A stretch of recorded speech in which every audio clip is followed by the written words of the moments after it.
बिस्मिल्लाहिर्रहमानिर्रहीम। शुरू अल्लाह के नाम से जो बड़ा मेहरबान नहायत रहम वाला है। आज जो मैं आप लोगों के लिए चटनी बना रही हूँ, ईद की स्पेशल चटनी है। आप लोगों ने चटनियाँ बहुत खाई होगी, लेकिन इस तरह चटनी आपने बिल्कुल नहीं खाई होगी, ठीक है। और इसमें मैंने मोटे मोटे ये टमाटर काट लिए, अच्छी तरह धोए हैं 2-3 पानी से। और मैं इसमें डाल रही हूँ ये सब्ज़ धनिया। ईद के मौके में जो है ना, इधर सब्ज़ कोई चीज़ नहीं मिलती, लेकिन मेरे घर में जितनी थी वो मैंने सारे इस्तेमाल की। ये पुदीने की पत्तियाँ हैं, ठीक है।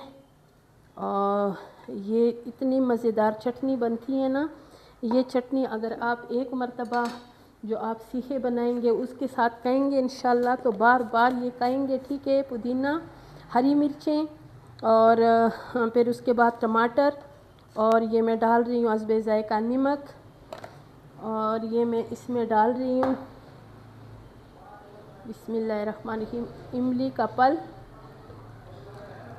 ये जो है ना, ये चटनी जब आप खाओगी ना तो आपके मैदे के ऊपर बोझ नहीं बनेगा। ये आधी दही जो है ना मैं अभी डालूँगी, आधी दही जो है वो बाद में जाएगा, ठीक है।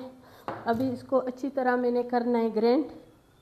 मेरी जो चटनी है ये बिल्कुल ज़बरदस्त से तैयार हो गई है, ठीक है। ये देखें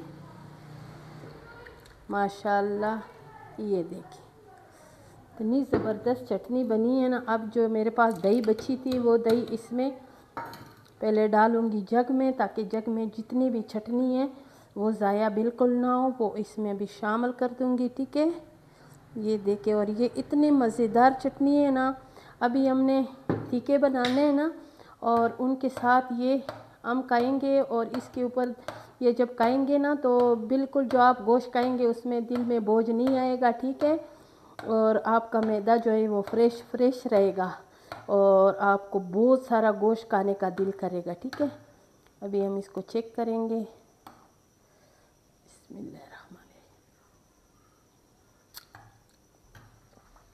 इतनी ज़बरदस्त चटनी है ना, यकीन माने ना। अगर आप एक मरतबा ये चटनी खाएंगे तो मुझे दुआ भी देंगे। अगर मेरी रेसिपी पसंद आई तो मेरी वीडियो को ज़रूर लाइक शेयर करें, मेरे चैनल को सब्सक्राइब करें। ये मज़ेदार सी चटनी ज़रूर खाएं, ठीक है।